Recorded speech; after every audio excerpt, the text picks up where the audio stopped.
All right, so I'm going to go ahead and get started. Last time we talked about tolerance values on any given part.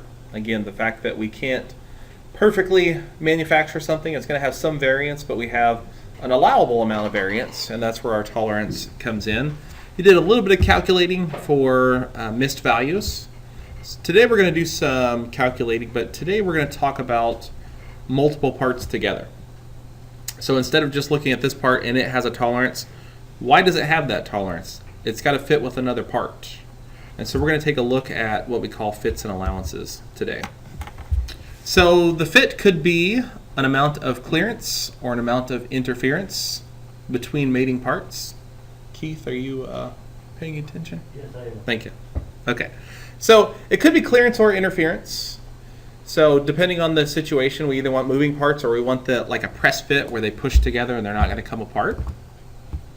So I mentioned those two, clearance and interference, and then we also have what we call a transition, and this is a situation where it could have a clearance, it could have an interference, and either situation is okay depending on the usage.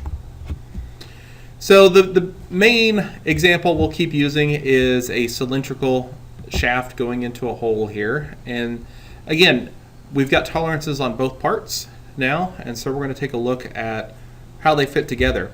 So if I have a clearance fit, no matter what, there's going to be a clearance between the two parts. So if I look over here at the hole and I take the smallest hole and I take a look at the largest shaft, you can see that that's smaller than the hole. So no matter what, there's going to be a clearance between these two. So there'll be some movement between these two parts most likely. So with the interference, we go the other way. If I look at the smallest possible hole and then the largest shaft, then I've got quite an interference, in this case 0.0026. If I took the largest hole and then the smallest cylinder, then you can see I still have an interference. It's a much smaller interference, 2/10,000ths, but I have an interference no matter what. And that's okay for this particular process. And again, on the transition, it could be either. So if I take the largest hole and the smallest cylinder, I have a clearance between them, so the hole is bigger than the cylinder. If I take the largest cylinder and the smallest hole, then I have an interference between them. So this is the transition. It could be an interference and it could be a clearance.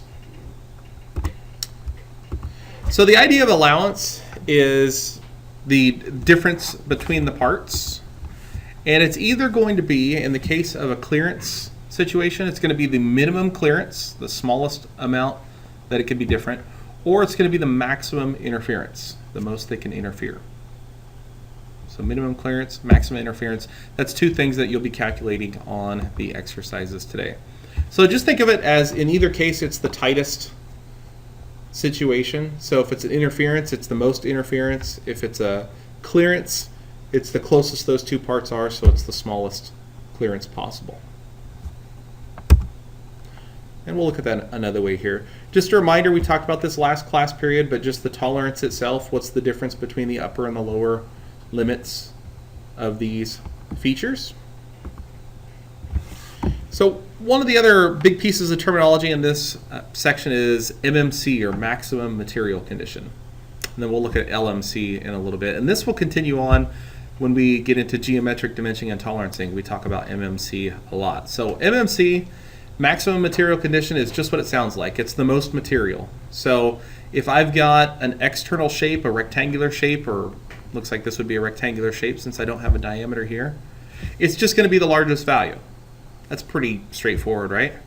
So the largest dimension, that gives me the most material on an external feature. If I'm talking about a hole or some sort of cutout feature, what's going to give me the most material? It's not going to be the largest number, it's going to be the smallest number. The smaller the cutout hole is, the more overall material there is. Does that make sense? So in this case, MMC, or maximum material condition, is the smaller number. Good morning.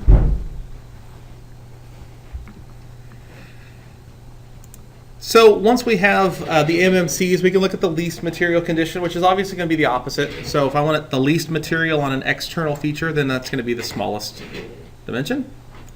If I'm looking at a cutout or a hole, The larger the hole, the less material there is left over. So the larger number is going to be the LMC, or the least material condition.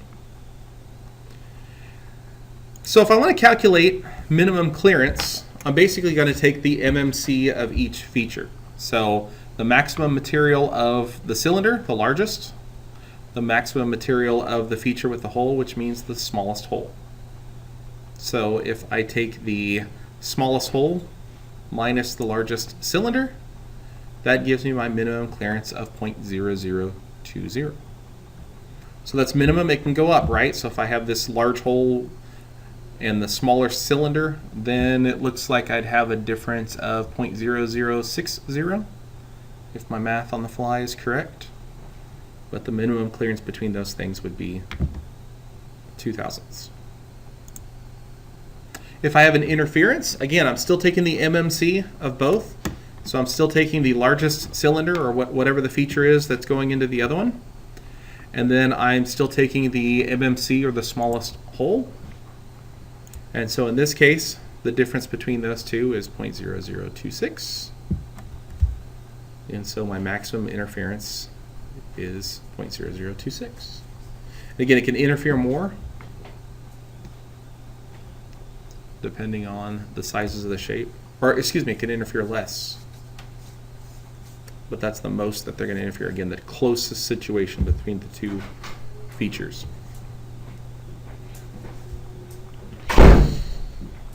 And then when you have an interference, you should call it out as a negative. So if it's a clearance, it's a positive. If it's an interference, it's a negative. So if I want to know the loosest fit, and we don't do a whole lot of this, we typically do the closest fit, but just to take a look at it, if I want to know the most space between the two features, then I'm going to take the least material condition. So I'm going to take the smallest cylinder and the largest hole. So I'll take the 1.002 minus the 0.996 and have my maximum clearance. So between the two, I know my clearance is going to be between 0.002 and 0.006 based on the earlier slide. Now the fits themselves, just to describe them a little more, we have what we call a running or sliding fit. And again, those are parts that can actually move. We have locational fits. So the purpose of these is just to locate something. So a pin to help me locate a part, for example.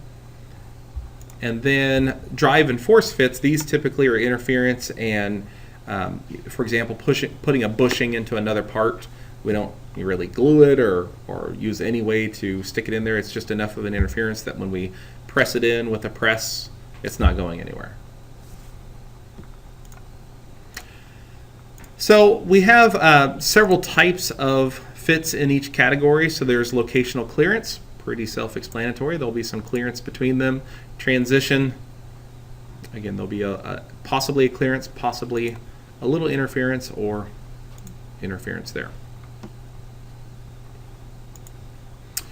We have several different classifications that we'll call out. So RC is how we classify a running or sliding fit. LC is our locational clearance. LT is location transition. LN is location interference. And FN is a force fit or a shrink fit. So you'll have interferences on LNs and FNs. You'll have clearances on RCs and LCs. And then the transition, it could be clearance or interference. And then each one of these has some classes underneath them. So they can be called out from RC1 to RC9, as you can see here. Starting at RC1 is the closest fit, and then as I go down to RC9, then I'm going to have more space in there. So the tool designer or the engineer will decide what fits are appropriate. Our jobs as drafters is to call those out correctly. Again, location clearance, you can see it goes from LC1 to up to LC11. And again, the smaller the number, the closer the fit is going to be. And then again, transition as well, and then the force fits as well.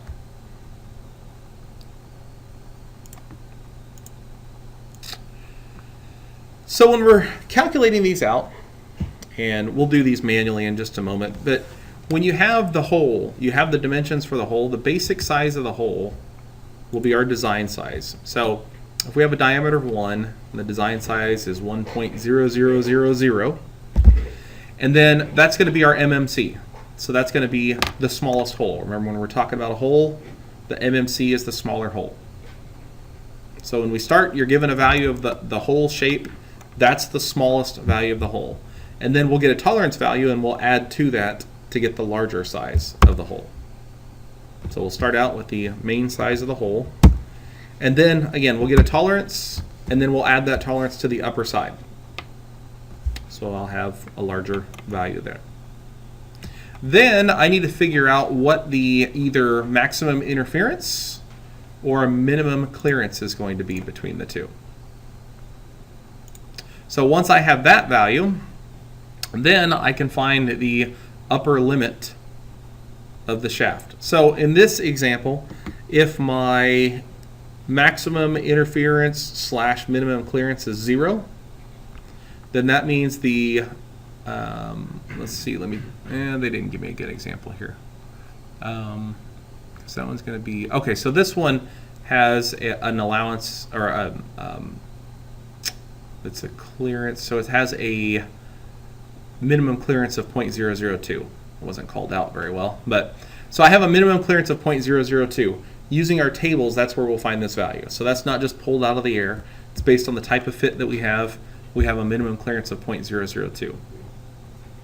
So if I take my smallest hole and subtract that value, then I get the upper size of the cylinder or the shaft going into it.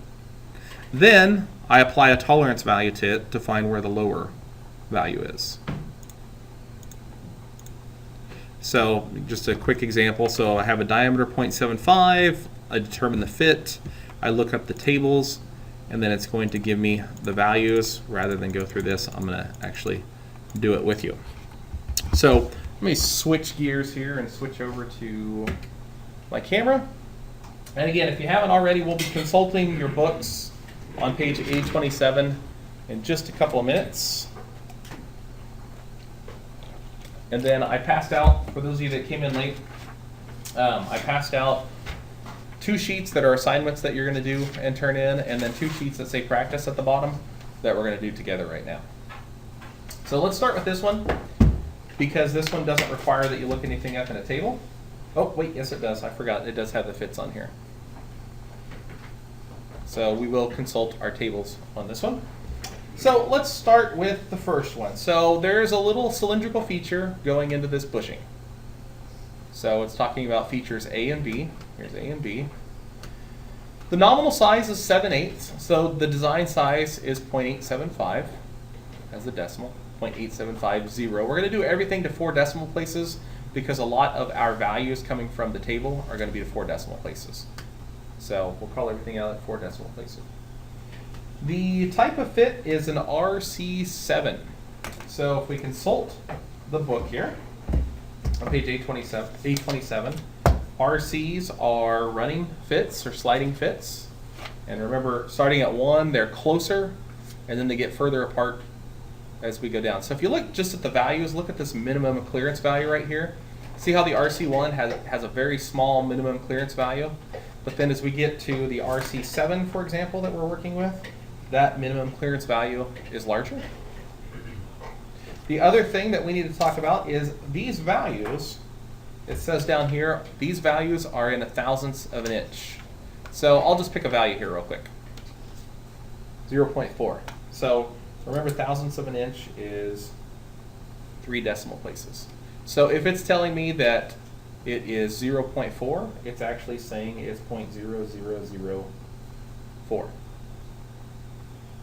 So if I have one that is, I'll just pick another one here, a minimum clearance of 1.2, again, since that's in thousandths, that's going to be 0.0012. So all values are in thousandths. Does that make sense so far? Okay. So knowing that, we have an RC7 fit, and we have 0.875 for our design size. So I'm going to look through this table up here and figure out which row 0.875 would fit in. So it's in 1, 2, 3, 4. It's in the 5th row. And unfortunately in this table, when you go down to the lower part, they don't have the values over here on the side again, so that's why I was figuring out which row it's in. So I'm going to come down 5 rows. 5 rows here. And then I'm going to come over here to my RC7 fits here. So these are the 3 values that I'm talking about. So as I mentioned earlier, when you are dealing with the design size on the hole, this is going to be your MMC of your hole, the smaller hole. So the tolerance of my hole, I'm going to start with 0.8750. That's the lower value. And so this is a clearance. So I'm going to come over here to my table and look for the minimum clearance. And again, we'll read that as 0.0025. That needs to be added to this value here. So my upper value then would be 0.8775.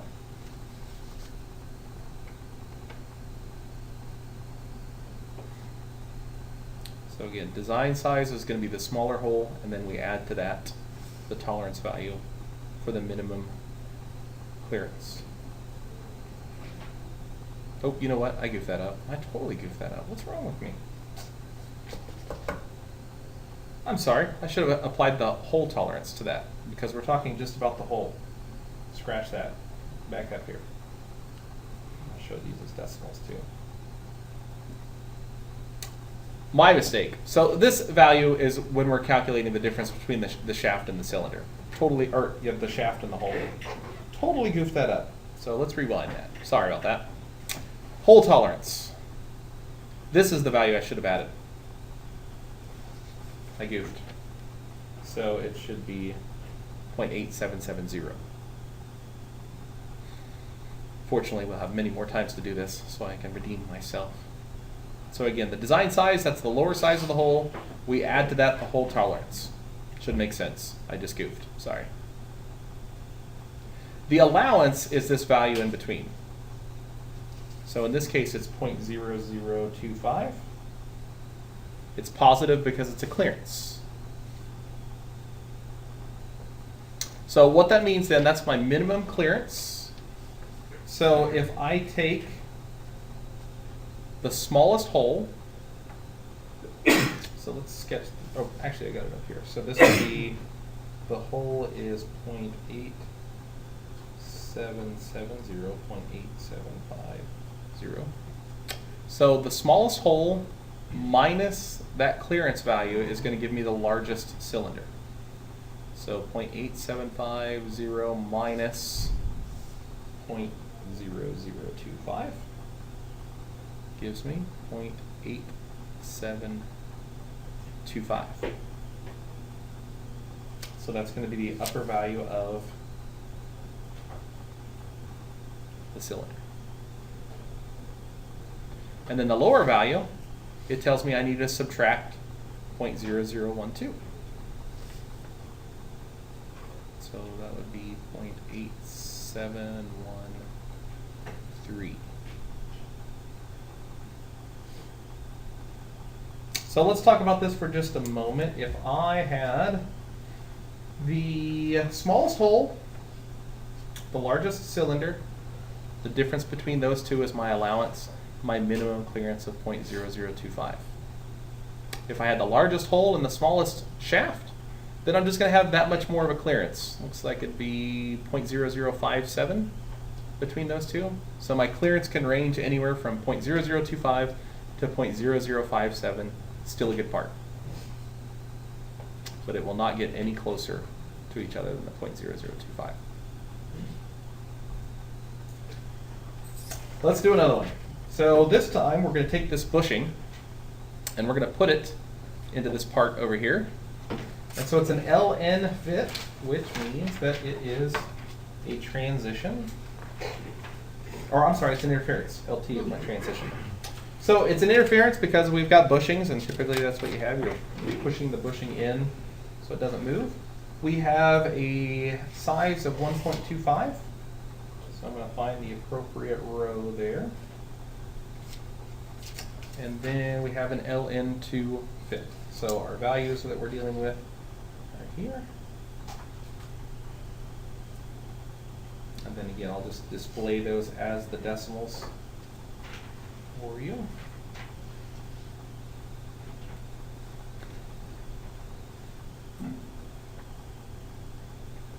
So, same steps. The hole is always, the design size is always going to be the smaller hole. So 1.2500 is the smaller hole. To that, we will add the hole tolerance. So the hole tolerance is 0.0010. So that gives me 1.2510.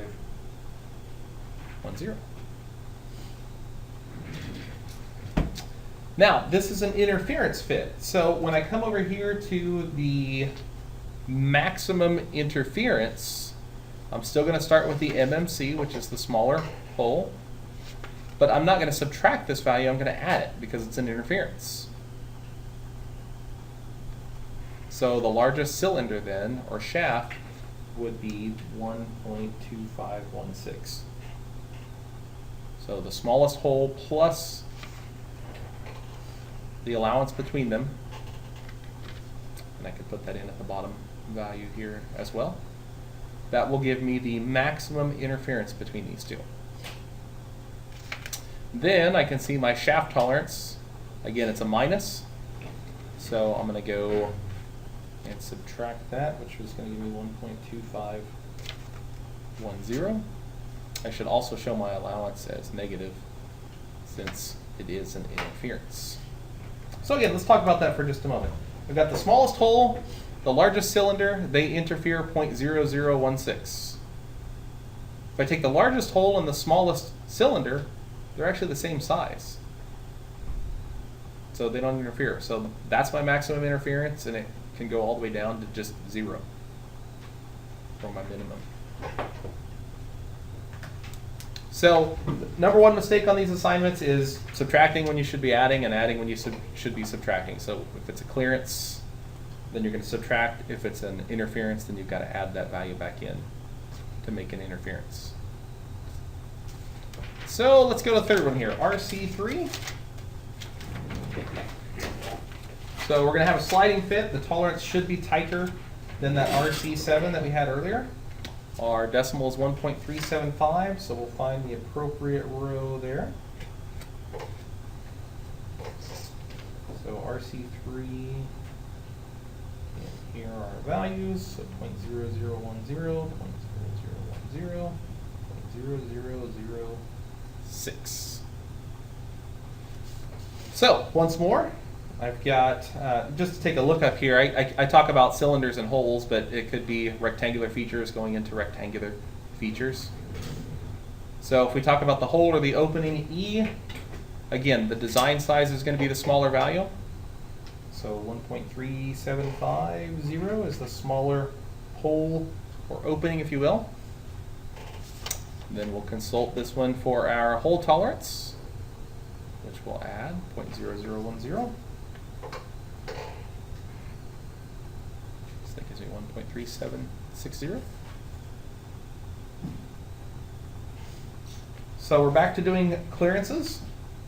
So our minimum clearance, which is the same thing as our allowance, is 0.0010. So I'm going to take that smallest hole and subtract this since it's a clearance. 0.3740. And then finally, the shaft has a tolerance of 0.0006. So I'll subtract that to give me 1.3734.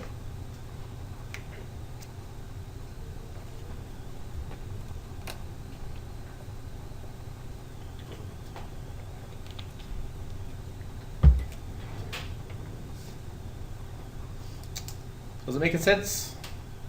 Hopefully, especially since I stopped goofing up and grabbing the wrong number. So we'll look at the last one on this sheet, RC8. So it's going to be a sliding fit, but it's going to have more clearance than the RC3. And the size is 0.25, so that looks like that's going to be the third row. So I'm going to go to the third row down here for RC8. And again, as you can see, larger numbers. So I've got 0.0022, 0.0030, and 0.0014.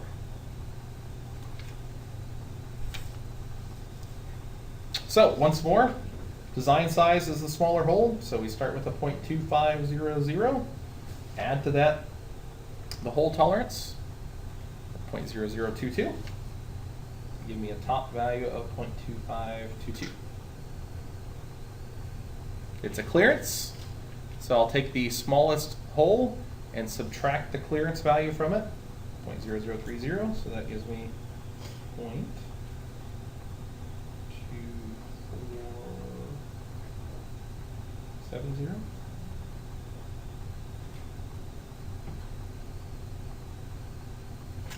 And then for the shaft tolerance, we'll subtract this value here, so that's going to give me a lower of 0.2456. If my math is correct. And then again, this value here is just the minimum clearance in this case.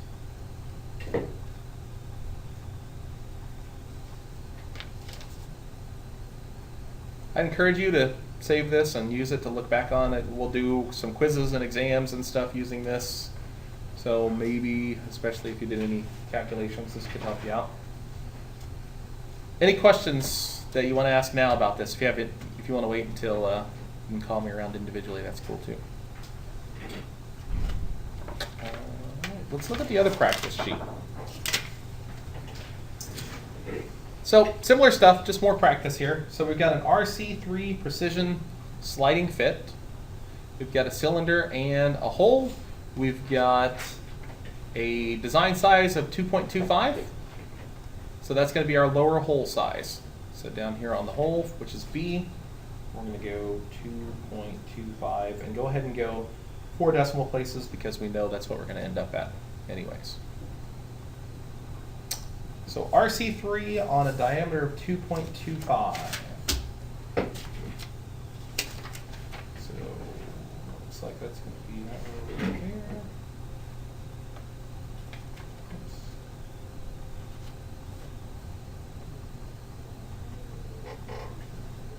So we got 0.0012, 0.0012, and 0.0007. Okay, so hole tolerance, we'll add that to our design size to get the top size.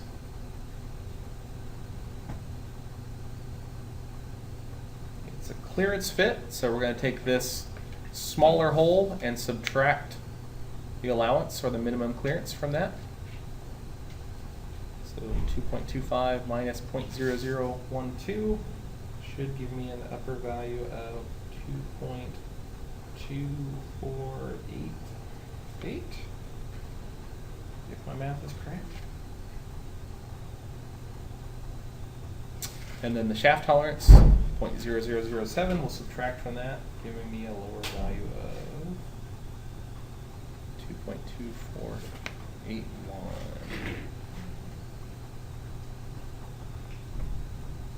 You don't have to put any diameter symbols or anything in here. It's called out as the diameter.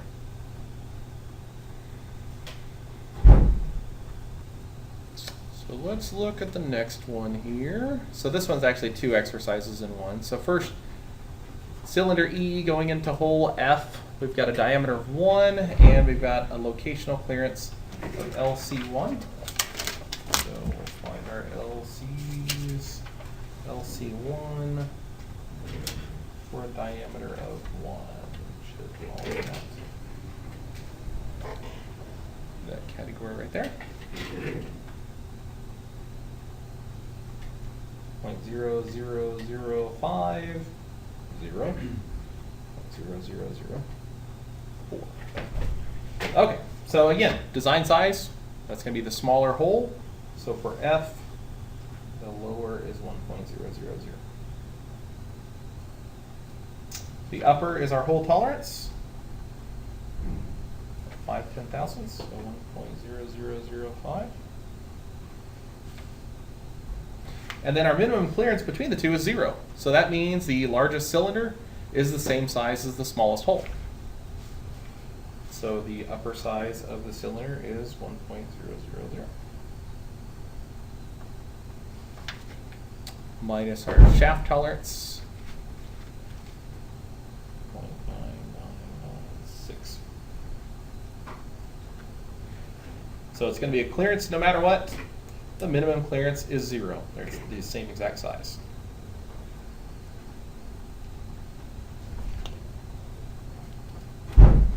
So next up we have an interference. We have an LN1 location interference and a diameter of 2.5. So LN1, 2.5. Should fall right in there.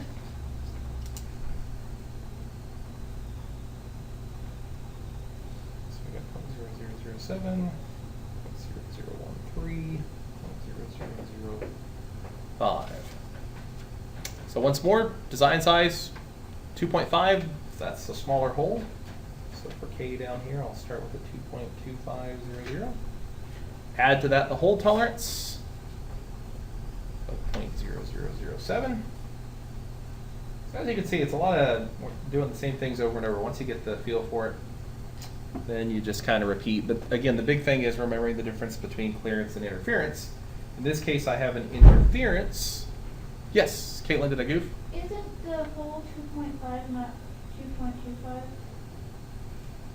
Oh, thank you. Yeah, I did. Yes, thank you very much. I totally goofed. Thank you very much. It's 2.5. So 2.5000, and then add to that the 7. So we should have 2.5. Yeah. There we go. Thank you, Caitlin.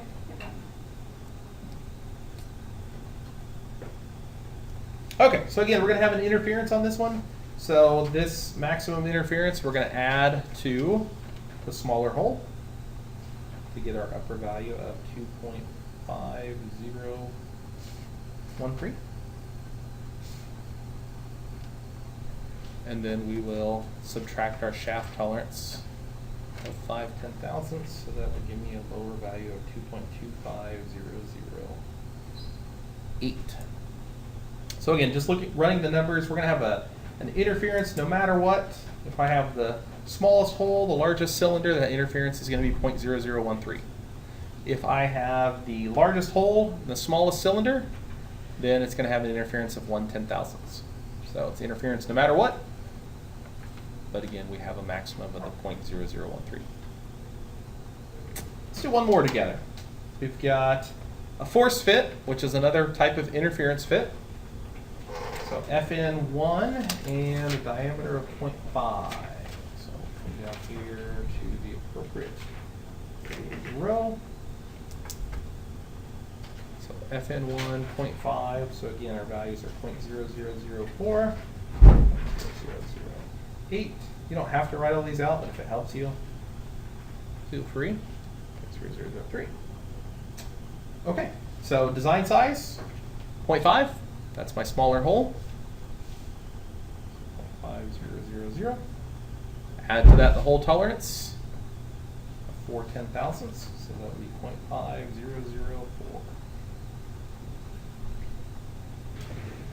Then my largest cylinder is going to be the smallest hole plus this maximum interference value.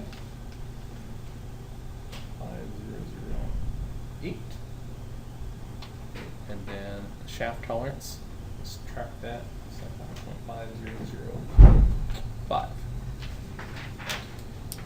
Feel free to make a note about what I'm doing. I'm adding that tolerance on an interference, I'm subtracting it for a clearance, whatever might help you on a quiz or an exam, because you can use your notes and your book and stuff on quizzes and exams.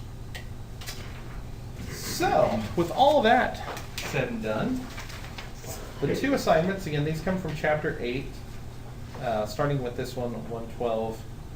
Very similar stuff to what we just did. So you're given, whether it's sliding or, yes, Keith? On the LTs, are we going to add or subtract those?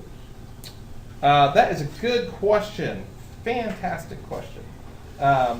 If you go and look, it gives us it as an interference, maximum interference, so you're going to add. But what happens is, based on the tolerances, then there'll be some clearances when it's all said and done. Okay. So you'll subtract, you'll have a maximum interference, but by the time you do the smallest cylinder and the largest hole with their tolerance values, there should be a tiny clearance there. So, good question. So since they have an interference and a clearance, you'll be calculating the interference. Great question. So, let me see here, what do we got? LTs. Yeah, that one's a little easier. So yeah, you'll have a transitional one in here that you'll add it. So very similar stuff. The second sheet is actually a little bit different. This one I don't even think you have to look at in the book. You're given all the values here. So on these particular ones, when it asks for the tolerance on the hole, it's literally just asking for the tolerance value. You're already given the limits. So the tolerance for the first one would be 0.0004, for example. So that's all you got to put on these for the tolerances. And then, now that you have the upper and the lower limits, then you can calculate what the minimum clearance and the maximum clearance is going to be. So if I take the smallest hole, largest cylinder, that gives me my maximum, or excuse me, my minimum clearance. Largest hole, smallest cylinder, that gives me my maximum clearance. And then over here we have some interference ones, pretty similar. And then in the last section here, then you are going to do some calculating between them, but rather than look them up in a table, you're told you need to have a minimum clearance of 0.0025 between these two. So you'll calculate accordingly. All right, I will be quiet and let you guys work. If you have any questions, please let me know.